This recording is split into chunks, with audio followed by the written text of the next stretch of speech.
Assalamualaikum warahmatullahi wabarakatuh. Waalaikumsalam. Sahabat Sinatria Farm, ketemu lagi dengan saya ya. Kali ini ada bintang tamu nih di Sinatria Farm yang sedang belajar. Apa ya, sebenarnya kalau saya istilahkan belajar itu ya mungkin ini kayaknya nggak belajar deh, karena tamu saya ini udah belajar jauh di tempat yang lebih oke daripada Sinatria Farm. Mungkin di sini kita nanti akan diskusi ya, kita akan dengarkan cerita dari Iban gitu ya. Nanti biar tahu siapa sih sebenarnya sosok ini ya, tamu kita kali ini. Langsung aja kali ya Iban ya, bisa kenalan deh. Oke, jadi nama saya Jalur Gibran Fakhira, biasa dipanggil Iban kalau di sekolah atau di rumah. Lalu lahirnya tanggal 28 Agustus 2003 di Sangatta, Kalimantan Timur. Oh, Sangatta ya. Lalu ya hobi saya main hewan gitu. Pokoknya tentang hewan-hewan gitu. Main hewan sejak kecil masuk ke main hewan? Ya, punya buku tentang hewan, mainan tentang hewan, pokoknya semua tentang hewan saya suka kalau dari kecil gitu. Iya. Nah, Iban ini homeschooling ya? Iya. Nah, homeschooling mulai kecil dari SD atau SMP? Mulai dari SMA, mulai dari kelas 1 SMA baru mulai. Berarti sebelumnya sekolah formal ya? Formal, ya. Oh iya. Terus cerita dong pengalaman homeschooling. Maksudnya awalnya gimana kok milih homeschooling? Kenapa kok nggak dari SMP langsung SMA aja sih, kan banyak tuh SMA yang bagus. Ya karena kalau saya milih homeschooling itu pertama milih waktu yang fleksibel, lalu bisa ngikutin nggak terlalu kurikulum banget gitu, lalu jadi ya bisa fokus ke karirnya nggak lewat pelajaran-pelajaran yang gitu. Nah ini juga saya milih homeschooling karena bisa kapan aja magang gitulah. Nah gitu ya. Katanya kan ini ya, waktu kita tanya nih, kok Iban milih homeschooling sih karena nggak suka belajar. Ini gimana tuh ceritanya nggak suka belajar? Ya jadi kalau saya itu disuruh belajar ngantuk pasti. Oh, gitu. Jadi belajar matematika baru 10 menit udah ngantuk-ngantuk. Tapi kalau misalnya udah tutup bukunya seger lagi. Oh gitu. Jadi kalau di sekolah memang ya nilai nggak terlalu bagus lah. Jadinya ibu juga tahu. Lalu akhirnya ya udah homeschooling aja, fokus ke magang-magang gitu. Dicariin lah magangnya apa. Jadi, sebelum ini magang kemana aja? mulai saya ini dari pertama dulu ya. Pertama kapan? Magang itu kelas 5 SD. Tapi itu masih campur-campur, ada kuliner, ada percetakan, ada pokoknya macam-macam deh dari A sampai Z, tapi nggak semuanya sih, tapi belum ada kaitannya sama sekarang. Lalu setelah semuanya dicoba akhirnya tahu kalau misalnya saya itu sukanya tentang hewan. Tapi kan masih belum tahu hewannya apa. Jadi ibu pas waktu itu coba cariin ke dokter hewan, lalu kayak yang pengurus satwa-satwa gitu. Nah tapi saya ternyata kurang sreg juga karena kan ribet kerjaannya, capek. Nah jadinya ibu cari-cari lagi, akhirnya terus ditawarin sama temennya ibu kalau nggak salah ke peternakan sapi perah pas gitu. Akhirnya dicobalah ke sana, akhirnya cocok gitu, seru, lalu sayanya suka. Nah akhirnya dari situ mulai tahu ibu, jadinya selanjutnya magangnya tentang itu, tentang sapi perah ya. Jadi perlahan tapi pasti. Gitu. Terus yang menarik dari sapi perah apa emangnya, kok senang dengan sapi perah? Ya karena awalnya saya suka susu. Oh gitu. Jadi saya juga pernah penasaran susu ini dari mana sih, kok bisa enak, kok bisa warnanya putih. Nah akhirnya pas magang gitu saya banyak nanya, lalu kok menarik ya, jadinya ya udahlah ini aja gitu. Lagi pula kan enak banget gitu, bisa ngurus sapi, lalu bisa minum susu gitu. Kalau dulu mikirnya gitu. Nah gitu ya, simple ya pokoknya ya. Simple. Waktu itu umur berapa itu Iban? Mulai ke peternakan itu kelas 2 SMP akhir mau naik kelas 3 itu udah mulai masuk ke situ. Pas masa liburan berarti ya? Pas masa liburan. Di ini ya, kalau di sekolah itu kan ada istilahnya PKL ya, PKL magang, yang itu menjadi suatu kewajiban, ibaratnya praktek dari teori sebelumnya. Nah, kalau Iban kemarin pengalaman magang di sana itu kayak apa? Apakah kayak emang kayak kerja atau di situ juga ada penjelasan ya, misalnya memang karena kan homeschooling ya basicnya kan belum banyak terkait dengan misalnya sapi perah sendiri lah. Seperti apa sih proses yang terjadi di dalam sapi perah misalnya. Nah, itu kalau di sana apa ada teori-teori atau gimana, terus kemudian prakteknya juga kayak apa gitu? Kalau setahu saya yang saya tangkap magang itu kita belajar ke lapangan sebagaimana kita menjadi karyawan. Jadi kalau kita disuruh apa-apa kita mau aja, jangan nolak. Misalnya kamu ngarit ya, oh enggak apa saya nggak bisa. Nah jangan gitu, kita tuh coba aja. Tapi kalau misalnya nggak ada tapi sih ya gitu, coba-coba aja lah, walaupun nggak bisa kan jadi belajar gitu. Kalau saya di New Zealand itu konsep belajarnya praktek sambil teori. Jadi misalnya saya lagi nebarin pupuk, nah ini saya nanya ini apa aja sih kandungan pupuknya, lalu rumputnya apa aja, jadi sambil nanya gitu, nggak pas waktu sebelum kerja nanya, itu kan jadi 2 kali nanti mikirnya. Kalau saya biasanya sambil kerja sambil nanya. Jadi itu inisiatifnya Iban ya? Iya. Inisiatifnya Iban untuk nanya gitu ya? Inisiatif nanya. Ada ini sih kalau saran saya kalau mau magang ini mau aja gitu, walaupun nggak nyambung atau nyambung mau aja, karena magang itu bukan cuma belajar apa yang ada di tempat magangnya, cuman kita bisa belajar juga gimana caranya etos kerja yang baik, lalu juga tata krama. Itu kan nggak didapat di semua lingkungan lah, bisa di lingkungan tertentu aja gitu. Itu sih. Ya, jadi ilmunya nggak cuma tentang ilmu yang akan kita belajar ya, tapi semua ilmu sosialnya semuanya dapat gitu ya. Menurut saya. Kalau kendala tadi udah belum ya? Kendala homeschooling udah belum ya? Oh belum. Kendala homeschooling apa? Kendala homeschooling sih kalau yang saya sekarang jalani itu kan prinsip homeschoolingnya 60% project, 40% subjek. Jadi ya paling buat masuk kuliahnya itu kita harus ngejar subjeknya juga, gitu sih biasanya. Tapi subjeknya itu belajar ya, teori ya? Subjeknya ya kayak IPA, IPS, pelajaran yang gitu. Akhirnya tetap belajar itu juga akhirnya tetap belajar, cuman yang di UN kan aja sih kalau saya ini prioritasnya. Berarti nanti masih tetap ikut UN? Untuk mendapatkan ijazah itu ya? Iya.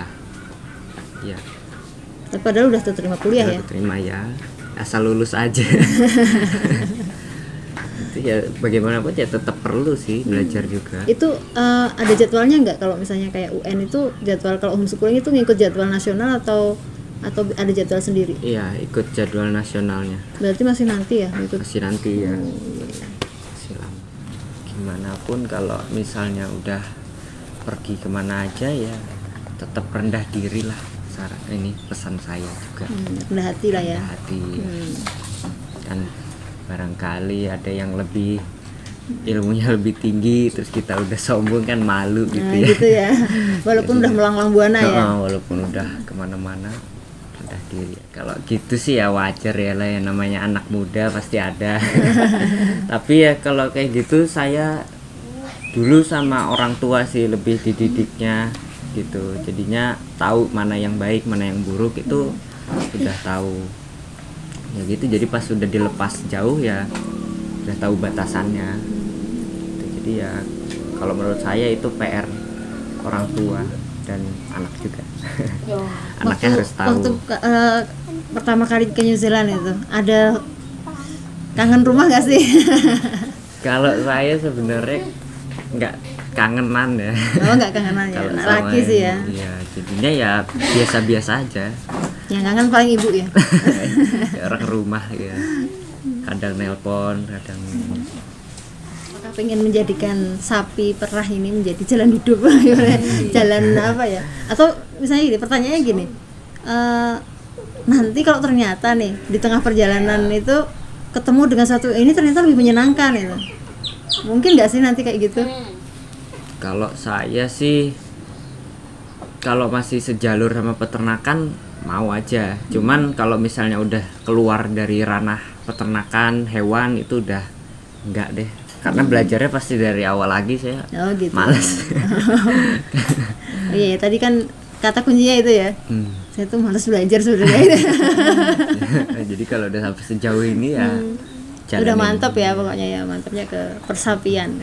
Yang menjadi kendala kita itu kan seringnya kan menentukan passion anak itu loh. Ini sebenarnya passionnya itu apa sih gitu kan. Tapi kalau dulu mencoba-coba itu karena orang tua yang memfasilitasi, atau emang Iban pengen, misalnya aku pengen nyoba deh magang di kuliner, pengen magang ke chef, pengen magang ke mana yang lain lagi gitu? Karena difasilitasi juga sih, itu kan dulu saya belum tahu apa-apa tentang magang.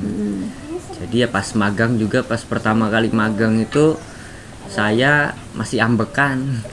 Disuruh ini masih setengah hati, lalu ya jadinya berpengaruh sama orang yang punya magangnya.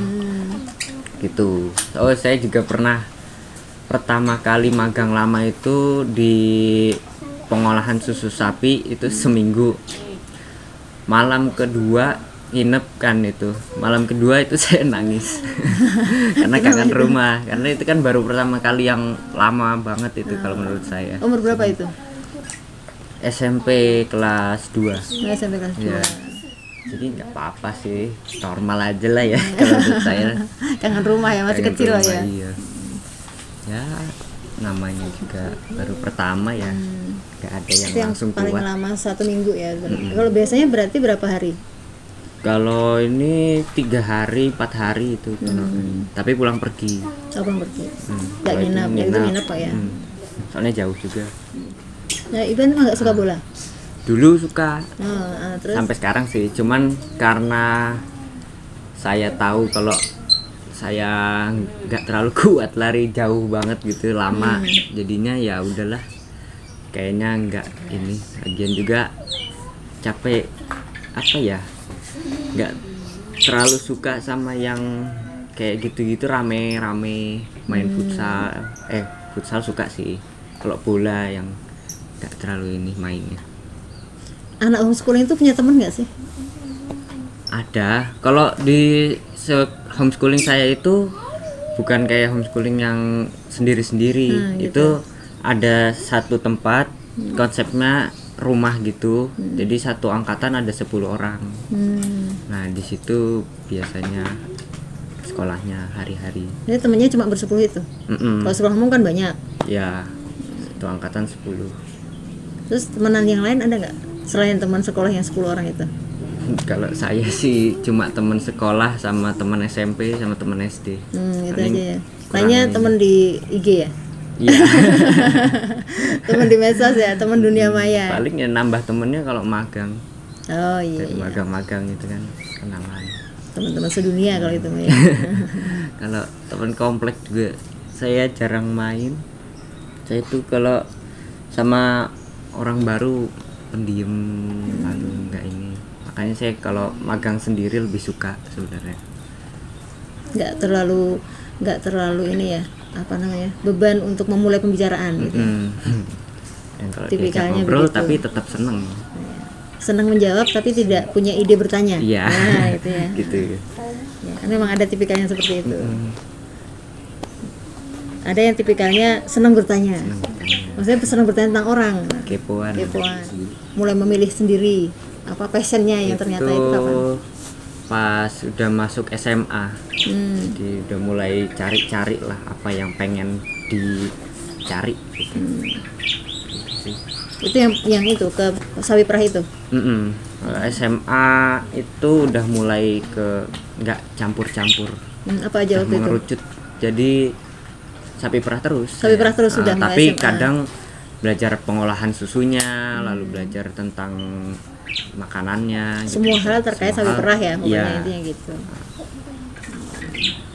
Itu juga saya ke peternakannya itu nggak langsung dapet, tapi saya lama dulu di pengolahan susu sapinya. Jadi saya magang ke lab susu di Sukabumi itu. Nah itu saya belajar di situ, tapi karena banyak rumus-rumus apa lactobacillus lalu bakteri-bakteri gitu saya nggak. Pengolahan ya yogurt ya. Yogurt, kefir gitu-gitu. Saya nggak hafal-hafal kalau bakterinya, jadinya ya udahlah ke peternakannya yang lebih mudah. Gitu. Saya juga kalau di dalam ruangan terus nggak betah, pengen keluar gitu. Seneng yang dunia alam ya. Alam bebas ya. Bukan tipe kalau orang yang senang dalam ruangan sempit ya. Iya. Oh ada sih ini, paling cerita aja kalau pas magang itu.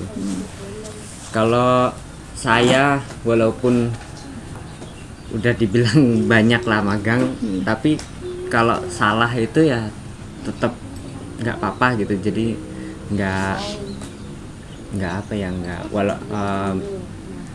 ada yang bilang kalau ini udah banyak ilmunya nih, kalau salah malu. Nah itu kan bikin orang deg-degan gitu. Jadi kalau salah, ya sebenarnya salah itu nggak apa-apa. Jadi kan kita tahu nih kalau misalnya salah ini gimana cara perbaikinya, lalu berarti nanti jangan kayak gini lagi. Nah itu dapat pelajarannya kan kalau salah aja. Kalau nggak salah kita nggak tahu gimana benernya.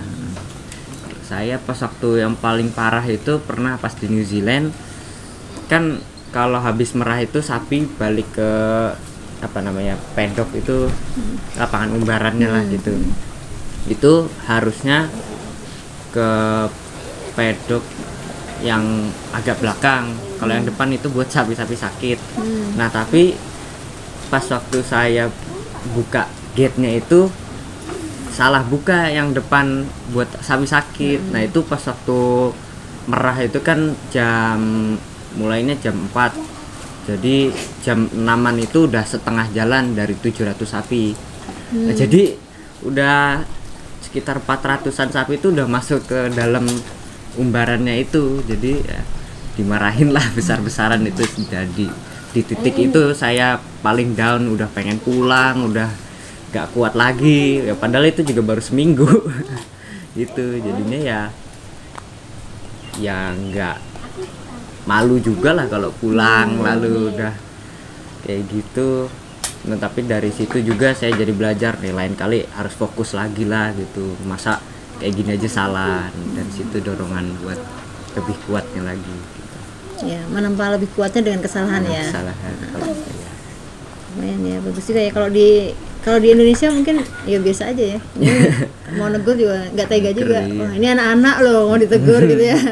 Soalnya saya dimarahin besar-besaran itu. Ya iyalah 400. Nanti kalau ketularan penyakit gimana ya? Udah lagi itu nyampur sama ada anak-anak sapinya itu. Jadinya kan recoh itu. Iya. Anak-anak sapinya ngikut. Di sana merahnya pakai mesin ya? Mesin.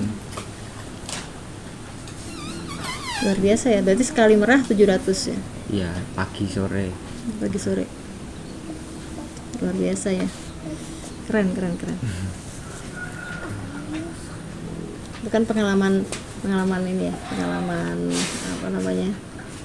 magang. Jadi magang itu ya mungkin termasuk buat teman-teman yang lain juga ya, kalau magang kemudian kita melakukan kesalahan ya nggak masalah, itu proses belajar dan bahkan itu nggak akan terlupakan. Biasanya justru dengan itu kita akan ingat terus, saya dulu pernah dimarahin karena ini, besok lagi saya nggak akan ngulangi. Jadi jangan takut salah juga gitu. Kalau terkait etos kerja gimana? Etos kerja saya dapatnya ini sih, gigih lah pokoknya. Gigih, mandiri, jangan ngeluh. Gitu ya. Gak boleh bilang capek dong kalau ya bilang dalam hati aja, dalam hati aja orang ya. Aduh capek orang yang lain juga, terus gue harus ngapain gitu. Emang kalau lu capek terus bikin gue kenyang gitu. Saya pernah tuh paling bosen itu disuruh kerja water blaster itu, yang bersihin alat perahnya itu selama 4 hari Jadi 4 hari itu nge-water blaster aja terus. Itu bosen banget sampai ketiduran pernah itu. Seharian kerjaannya itu terus. Ya tapi mana bisa protes kan. Udah kita nebeng lalu ini ya jalanin aja. Dari situ kita juga dapat ilmu kok kalau misalnya kita perhatiin detail, jadi bisa tahu oh ini kok di alat perahnya ada ini. Dari situ kita bisa mikir-mikir lah. Dan kita juga bisa ngukur tenaga sebenarnya. Kan kalau kita ngalamin sendiri, kayak contohnya di sini suruh ngumput ngarit itu, kita jadi tahu oh ternyata ngarit itu untuk menghasilkan 1 drum bikin silase itu kita perlu ngarit sekian, oh tenaganya sekian kan gitu kan. Jadi nanti kalau saya nyuruh tenaga kerja saya itu kan kita bisa ngukur kayak gitu. Jadi tahu ya sebenarnya magang itu arahnya ke sana sih, biar kita nanti kalau jadi bos nggak semena-mena. Iya. Kapasitas sama ini sih, kalau magang jangan lupa aja dicatat kalau kita pernah magang ke situ paling enggak gitu. Kalau enggak sediain bikin sertifikat supaya di portofolio itu bisa ngebantu gitu. Itu sih kalau ibu saya dari dulu ngandelin portofolio aja pokoknya. Sama kalau bisa dokumentasi supaya bukti. Benar. Senjata utamanya pasti kalau ibu ngelampirin sesuatu mau ngelamar kerjaan atau apa pasti foto di paling atas. Iya. Jadi lihat dulu. Itu dokumentasi penting ya. Dokumentasi penting. Taki udah dapet portofolio nih. Ntar lagi tak terbitkan sertifikat ya Tak. 2 hari. 2 hari di Sinatria loh. Ini portofolio loh, nanti bisa jadi sejarah kan? Bisa jadi sejarah, saya pernah magang di Sinatria ya nggak Tak? Itu juga magang mulai kelas 5 ya, naik kelas 5 SD. Iya. Bagus. Masih. Tapi memang umur segitu memang masih mudi ya. Iya. Masih mudi, masih nggak usah terlalu dikejar-kejar. Tapi kalau udah ketemu emang sukanya itu ya nggak apa-apa. Diseriusi gitu ya.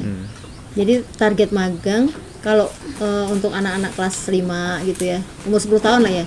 Umur 10 tahun magang itu targetnya hanya untuk mengetahui passionnya ya. Belum. Kalau masih umur segitu biasanya ini Bu memahami lingkungan sekitarnya gitu, kayak gimana sih orang-orang. Jadi dunia nyata itu kayak apa gitu ya. Terbuka wawasannya dulu. Nanti kalau misalnya udah mulai SMP ke atas gitu baru detilin gimana ilmu yang saya senang apa sih gitu ya. Jadi biar ngerti ini dasar-dasarnya dulu itu. Yang itu yang dirasakan dulu kayak gitu ya. Kalau saya gitu. Ya saya juga sebenarnya kalau ilmu-ilmu pas magang gitu ya udah lupa sekarang. Oh gitu ya. Cuman masih inget etos kerjanya aja. Gitu. Dan bagaimana bersosialisasi ya, lebih banyak ke sana ya. Tipe-tipe orang itu juga bisa ketahuan ketika kita magang ya. Karena ketemu terus ya seharian, nggak bisa ini ya, nggak bisa main muka. Kan kalau cuma ketemu sejam 2 jam bisa senyum terus, tapi kalau dari pagi sampai sore kan nggak mungkin senyum terus kan. Oh ketahuan aslinya, menghadapinya gimana. Oh iya. Link juga, jadi link kalau misalnya dia dari orang Semarang terus punya temen tentang kafe, lalu kita bisa dikasih, oh nih kamu magang di sini nih punya teman saya gitu. Ibu saya sering kayak gitu. Saya taunya magang peternakan sapi kan ibu saya juga awalnya nggak tahu sama sekali, nol itunya ilmunya. Jadinya ya andelin teman-teman ibu saya. Ada peternakan dari sini gitu. Sama melek teknologi lah kalau ini biasanya ibu. Ya alhamdulillah punya ibu kayak gitu. Alhamdulillah Bu Dina punya putra yang bisa mensyukuri ibunya ya. Luar biasa ini. Nah ini Iban ini kan pernah belajar serius nih tentang sapi perah tuh di New Zealand ya. Itu gimana tuh? Kan perjalanannya cukup lumayan ya, maksudnya masih kecil gitu kan. Terus biar bisa sampai sana gimana tuh ceritanya? Jadi saya itu sama ibu dibikinin namanya portofolio. Jadi kumpulan magang-magang track record lah gitu. Nah itu kalau udah dikumpulin jadi satu file, di apply ke tempat magang mana aja bisa, jadinya kan tahu kalau anak ini tuh nggak sembarangan. Nah jadinya pas waktu saya coba-coba ke apply ke New Zealand itu ternyata boleh, padahal syarat minimalnya itu umur 18 tahun, udah kuliah tentang peternakan atau pertanian lah gitu, sama punya TOEFL di atas 500 kalau nggak salah ya. Terus gitu saya itu bingung banget, itu kan belum SMA belum kuliah, lalu bukan peternakan, lalu juga kan belum pernah tes Inggris. Nah jadinya itu saya inilah pusing-pusing gitu sama ibu. Taunya pas waktu nge-apply visa itu dilampirin juga sama ibu portofolionya. Nah akhirnya sama tugas imigrasinya boleh tuh, alhamdulillah kebetulan, karena juga 3 magang terakhir itu tentang peternakan, jadinya dibolehin gitu sih. Gitu ya. Berarti akhirnya berangkat ke New Zealand itu di umur 16. Ya. Di sana berapa lama? 6 bulan. 6 bulan. Ngapain aja di sana? Di sana itu ada merah, lalu jadi dokter sapi lah gitu, tapi masih yang biasa, lalu kasih makan, belajar tentang kandungannya, bertani, lalu banyak lah tentang semua farm di sana gitu. Tapi semua tentang sapi perah ya? Semua tentang sapi perah. Terus habis itu dari apa ya, pengalaman ketika di New Zealand itu mungkin ada sesuatu gitu yang wah saya harus habis ini bikin peternakan nih, atau gimana tuh? Ya selesai dari magang New Zealand itu sama Pak Reza yang ownernya itu, saya alhamdulillah didaftarin kuliah di sana lewat sertifikatnya yang dari sana. Nah itu udah keterima alhamdulillah. Tapi karena pandemi ini kan jadi nggak bisa gitu sih. Berarti harusnya udah masuk nih ya? Harusnya udah masuk, mulainya Maret kemarin. Oh gitu. Terus online kuliahnya? Enggak, kuliah emang masih tutup juga. Oh tutup juga? Oh gitu belum ya. buka. Oke. Setelah dari New Zealand itu targetnya Iban apa nih? Nanti kan dari New Zealand kan terus kuliah nih. Kuliahnya berarti New Zealand juga ya? Kuliah di New Zealand. Nah, setelah itu rencananya mau gimana? Setelah lulus. Kalau setelah lulus saya mau kerja dulu, kan itu D3 kayaknya. Jadi setelah lulus kerja di Pareza itu 3 tahun. Oh gitu. Buat ngumpulin modal juga. Sekalian nanti kalau misalnya udah 3 tahun mungkin bakalan pulang lalu bikin farmnya di Indonesia. Oh gitu. Rencananya bikin farm apa? Sapi perah. Sapi perah. Berarti daerah dingin ya? Iya, cari daerah dingin sama luas. Oke. Nah kan ini tentang sapi perah nih. Terus kok ke Sinatria Farm ngapain nih? Ya jadi ke Sinatria Farm itu karena saya lihat kandangnya bagus, jadi fesesnya itu kan nggak berantakan gitu lah, bisa terkoleksi. Nah ini juga karena project di sekolah saya itu mau belajar tentang kambing sama domba. Nah jadinya saya searching taunya ada di Sinatria, lalu pas lihat-lihat lagi kandangnya bagus, ininya bagus, ya udah jadinya kesini. Ya fokusnya tentang kandang ya. Fokusnya kandang. Berarti setelah ini sambil nunggu pandemi selesai ya? Pelihara kambing ya? Pelihara kambing dulu. Oh iya. Alhamdulillah. Terus terakhir nih, ini masih 17 tahun nih kan. Kalau bagi saya kan sesuatu banget nih, 17 tahun tapi sudah melalang buana kemana-mana gitu. Ada nggak sih harapannya terkait, kan tadi tentang perah ya, mungkin terkait susu dulu deh, terkait susu di Indonesia. Kemudian mungkin Iban sudah mempelajari banyak lah terkait dengan kondisi sapi perah di Indonesia, kemudian kondisi kualitas susu atau apanya gitu. Kira-kira apa yang terbersit di dalam harapan Iban itu? Kalau harapan saya sih sebenarnya kualitas susu di Indonesia itu harusnya bisa meningkat. Cuman kita itu kadang masih ngasih makan asal ke peternakan ke ternak-ternaknya. Jadinya gitu. Sebenarnya kalau misalnya dikasih makan dengan benar lalu susunya jadi banyak, itu kan jadi nguntungin sendiri. Tapi karena mungkin ada faktor dari lahannya atau apanya ya gitu, jadinya kurang. Sebenarnya ya kalau di edukasi lebih lanjut gitu mungkin Indonesia bisa nyamain New Zealand kalau gitu ya. New Zealand sapinya bagus-bagus ya. Jumlah ternaknya aja lebih banyak dari penduduknya ya. Iya. Oke. Terus harapan untuk para pemuda Indonesia deh. Ya gitu deh. Kan sesama pemuda nih. Kita tuh kan bonus demografi kan luar biasa ya. Kita kan angkatan kerja itu didominasi oleh usia-usia muda. Dan ini akan terus meningkat ya jumlahnya sampai di tahun 2036. Artinya kan jumlah pemudanya itu banyak sekali. Nah sayang nih kalau sampai kemudian tidak bisa menyalurkan minat dan bakatnya. Nah, menurut Iban gimana nih? Ada pesan-pesan enggak untuk pemuda Indonesia? Pesan-pesan ya.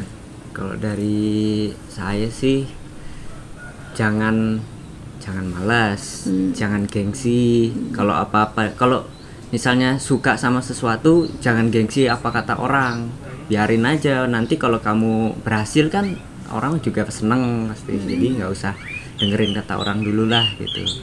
Lalu juga jangan manja. Kalau disuruh ke sana jangan dikit-dikit waduh gimana nih lakuin aja dulu, nanti juga pasti ada jalan keluarnya lah dari kesusahan itu. Jadi kok bikin mentalnya kuat gitu kan, gak mungkin juga kita hidup sama orang tua terus kan, jadinya harus siapin hidup mandiri sejak awal lah kalau bisa itu sih. Okay.